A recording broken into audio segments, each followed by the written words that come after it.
All right, good morning, good evening, good afternoon. Ladies and gentlemen, citizens of YouTube, it's Pastor Dowell here. Well, I got two things I want to speak about here today. Not going to take too much of your time, but you ask, and I'm going to tell. The first thing I'm going to do is I'm trying to inform us about the way that the political system operates here in this country. And of course, I get flack from ignorant people, low-base-minded people who don't have any intelligence whatsoever at all. But nevertheless, I still push through. If you notice, I push through a lot of BS, but hey, that's neither here nor say. First of all, the reason why I'm not all the hype and excited about the alleged so-called outcome or outturn of the election is because, number one, I'm fully aware that the mainstream news media does not decide an election. They don't. Who cares if they did call it?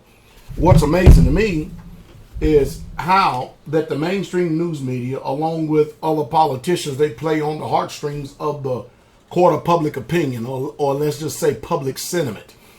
And they just get out there and jump the gun on everything, and they expect for you to capitulate on everything that they say, everything they do. And because a lot of times you're uninformed, which is the majority of the American society, I would probably say 360 million people in this country are very ignorant and uninformed. So people they flop into a rage, they get excited. And the one reason why you don't see a lot of Trump protesters out there protesting in the street, because they realize that the news media cannot and they do not call elections. They don't. They just don't have the authority to. Now, will they do it? Sure they will. They do it all the time. That still doesn't mean that they're doing it. It sounds like Pennsylvania's done recanted its bid allegedly from granting it to Joe Biden. But that's the reason why we don't get all excited. Period, point blank. Well, today's being allegedly Veterans Day, and myself being a veteran, I'm going to go ahead and hit this as well. And this question has been asked, throughout, many times throughout the course of years, and I figured this is also a good opportunity. I think I'm probably dealt with this once before. I'm going to deal with it again now, okay? For those of you who do not know, I was a paratrooper in the military, in 82nd Airborne Division. I did 5.5 years in division. I did somewhere along about 2 years, something like that, in 3rd Infantry Division over in Germany. Then I finished up in Op 4 in JRTC. I got out as a staff sergeant. All right, for those of you who don't know my history, I was an E6. Okay. I also was air assault qualified expert on many different weapons, foreign weapons. I have all kind of stuff, all kind of badges, awards, and all kind of other stuff. Irrelevant, but anyway, transitioning from the military to civilian life, it kind of sucked for me because it didn't take me too long. It took me every bit of about 2 days to figure out I didn't want to be around these people. Because when you're in the military, and I'm going to say the type of military, I was always around paratroopers, rangers, special forces, infantrymen. I was Delta. I was always around those guys and always trained with those guys and against those guys when I was in Op 4. Down at Joint Readiness Training Center, which used to be Fort Chaffee, Arkansas. I was actually stationed forward because the main hub was in Little Rock, Arkansas, and the place where we'd actually do the war fighting at the time was Fort Chaffee, Arkansas. And then we ended up moving to Fort Polk. Well, I'm back. I don't have a clue, but for some reason, that thing just totally disconnected. It just totally stopped. But let me go ahead and pick up where I left off. And then we end up moving to Fort Polk, Louisiana. So anyway, so I've been around and been with, and have got a lot of jumps from aircrafts doing a lot of crazy stuff, stupid stuff. That's not even including racing sport bikes, doing knee dragging and all this other stuff. But when I got out of the military, it didn't take me too long to figure out that I did not like the civilian world. I didn't like it. I also wasn't going back into the military either, where I actually felt more in my spirit, in my realm. But I didn't like civilians because the majority of them were self-centered, self-focused, self-absorbed. I just saw selfishness everywhere. So when you come from a system to where you have to depend on your buddy for everything, and your buddy has to depend on you, and it's always a team effort, the selfishness was just completely gone, if you understand what I mean. So, I had to sit down and do a lot of praying and a lot of fasting to try to get to the point where I could actually deal with and cope with the civilian mindset. So I've had people make jokes or something like that and say, that's the reason why you live so far out in the woods and all this other stuff. Actually the scriptures, when I started reading it just gave me a good out to agree with, to say, yeah, I really truly need to come out and be separate from these people. Because you have the mindset, if you don't come out and be separate from these people, you're going to hurt them. You're going to do something to hurt them because of the mindset and the way things were. So I live way out in the woods, and I actually like living out here in the woods. And actually out here, I live way out so far out in the country that, I get to pick and choose who's going to be my inner circle, so to speak, my spirit friends, brothers, sisters, associates, colleagues, acquaintances, so forth and so on.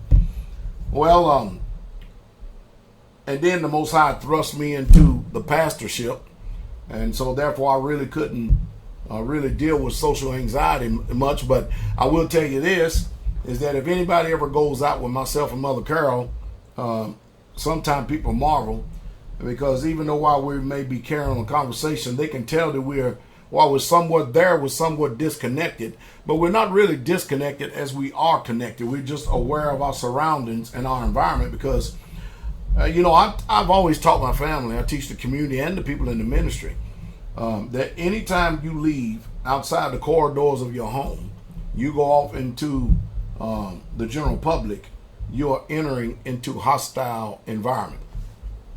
And sad to say, we actually have more terrorists, domestic terrorists, here in the United States of America than any terrorists I've ever met or ever dealt with or had to deal with in my life. And they come in all different shapes, sizes, and colors and everything else. And there'll be some people that just hate you and want to do you even wrong simply because that's just their choice and their decision. So needless to say, anytime I leave outside of this gate right here or where I live, the confines and the safety of my home right here, I'm turned on. I'm always at the ready. It's kind of really hard to explain. Summer, can you explain that, or are you busy right now?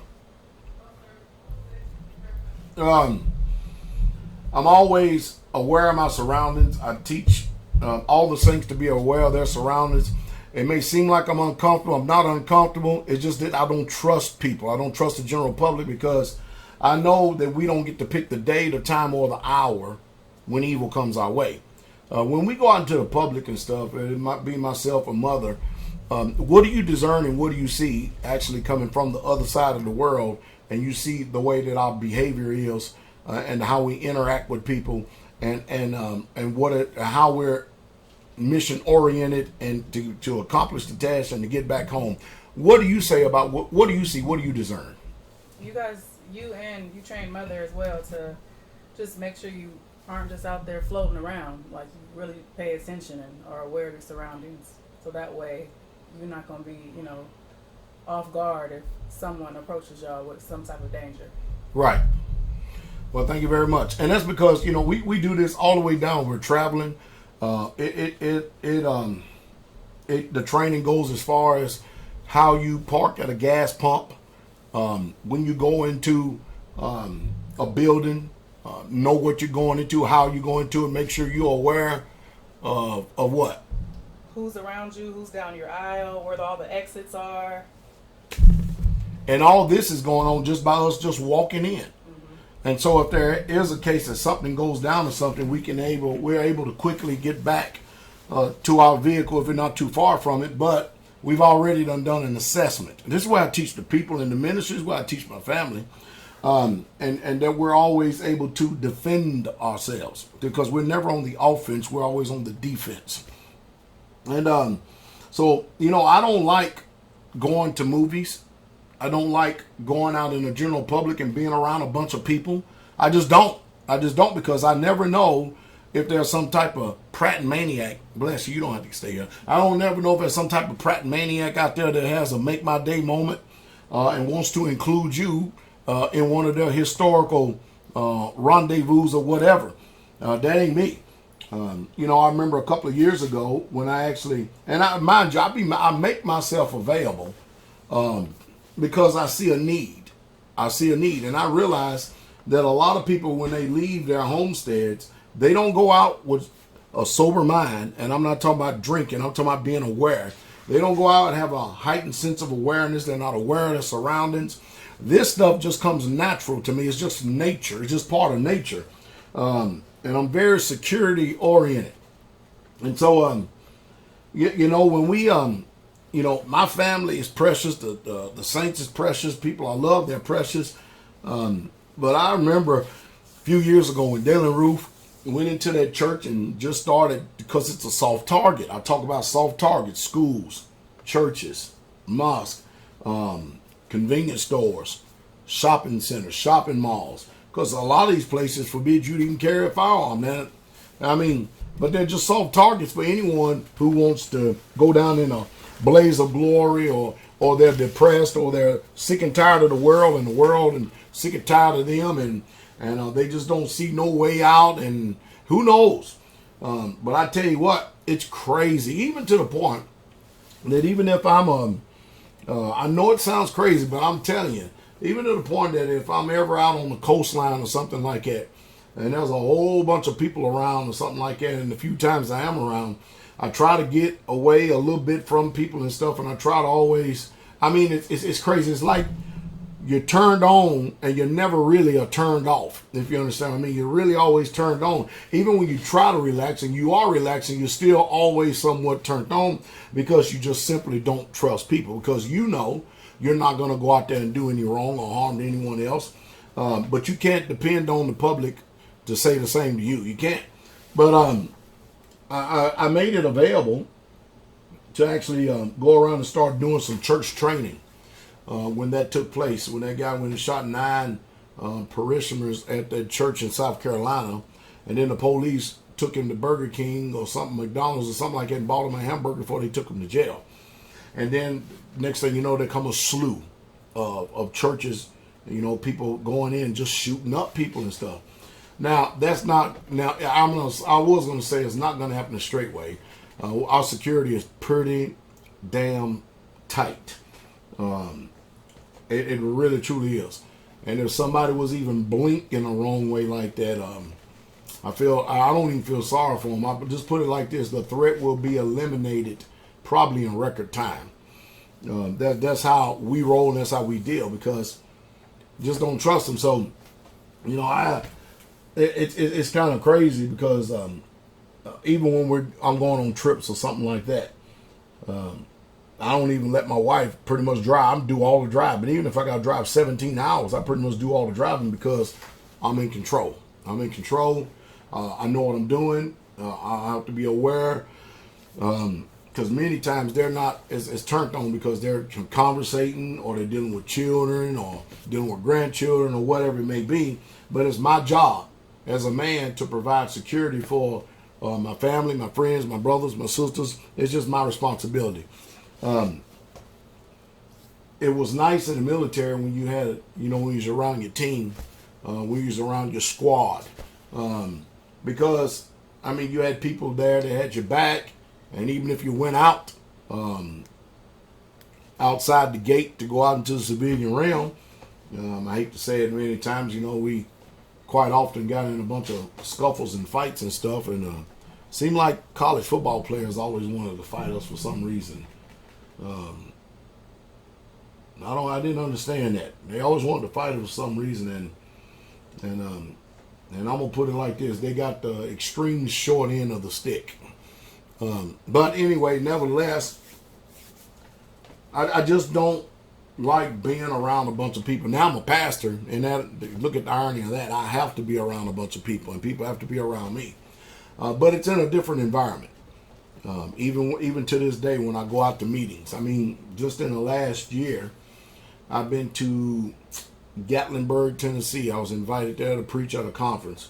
I've been to Jacksonville, Florida. I have a security team that's always around me. And these security team consists of some very skillful people, extremely skillful people. And I'm just going to put it like that. I went to Atlanta, Georgia. I had a meeting there. I had a meeting in Wisconsin, Green Bay, Wisconsin. I had a meeting in Dallas, Texas. So I get out pretty good. I get out a lot, and I have meetings in a lot of places and a lot of things I have to do. And so I have a nice security team around me. I do. But as far as myself, I just don't trust in the general public. And I think that you would do well to be the same way. Even my own town, my own hometown that I live in. When I go outside these gates right here, some of them may smile or whatever it is, but I don't trust them. They don't trust me either, and I know the feeling's mutual. I've given them no reason to not trust me, but I can tell you this.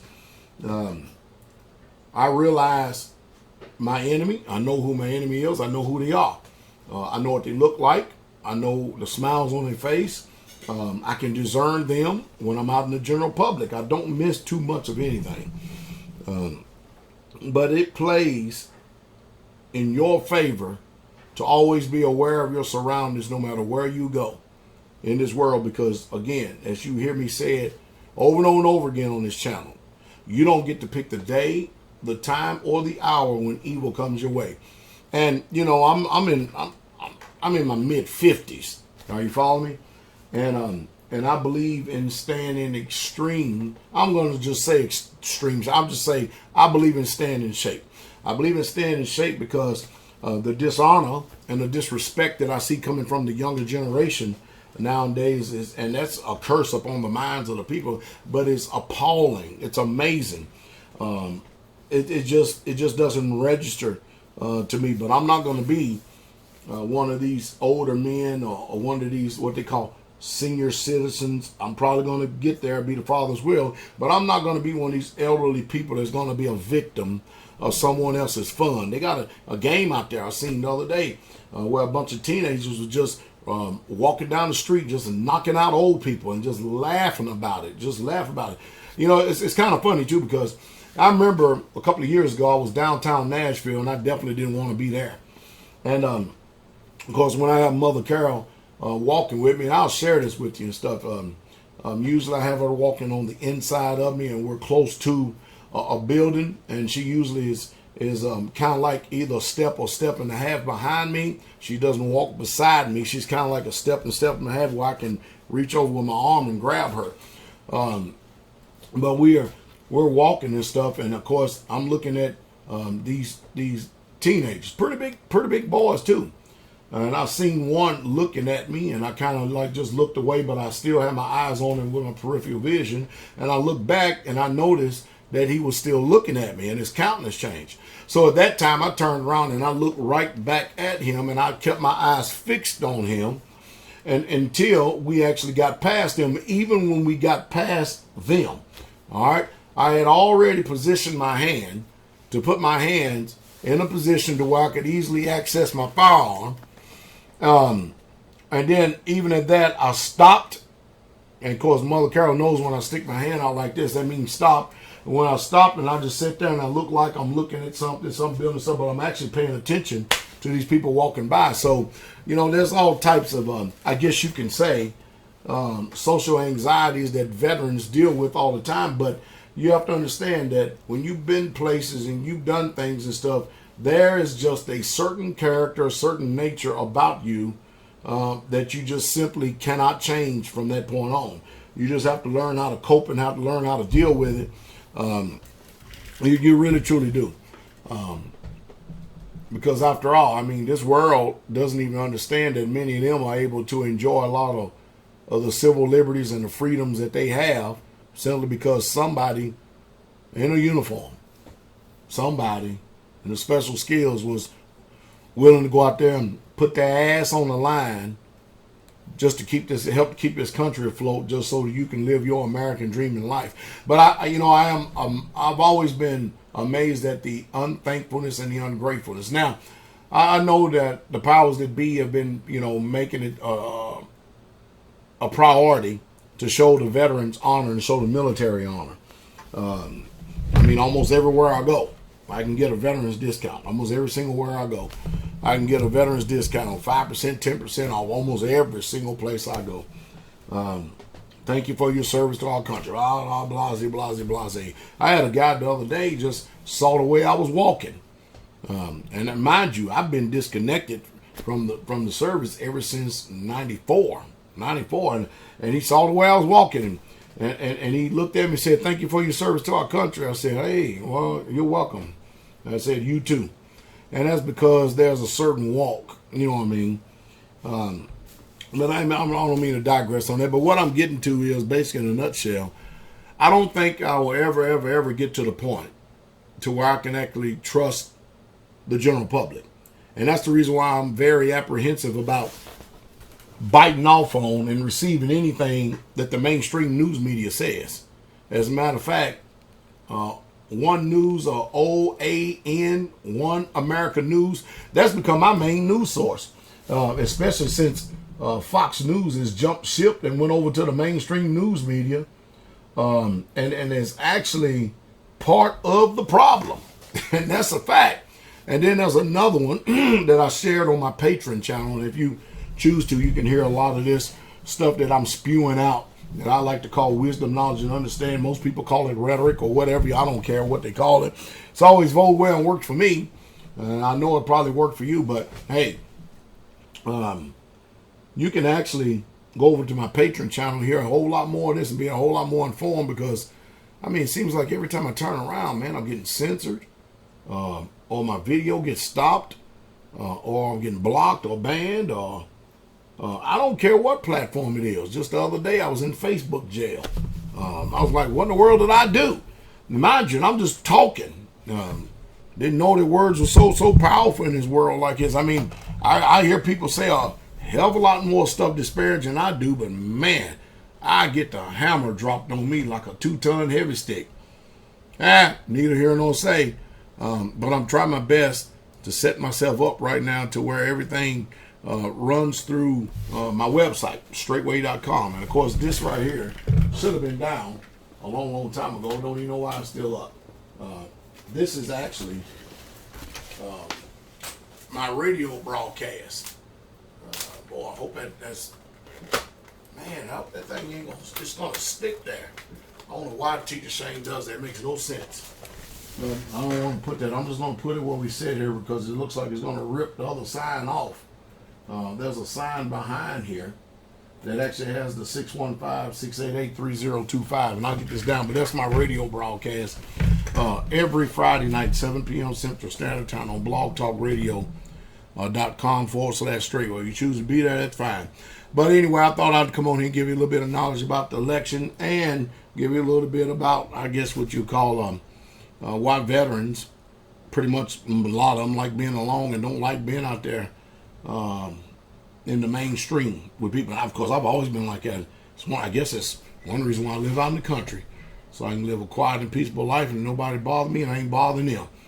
Plus out here I can do all the shooting I want. I don't have to worry about no neighbors saying anything. I ain't got to worry about no city codes or limits or anything. I can keep my finger at the ready at all times. It's a good thing to me. Love shooting.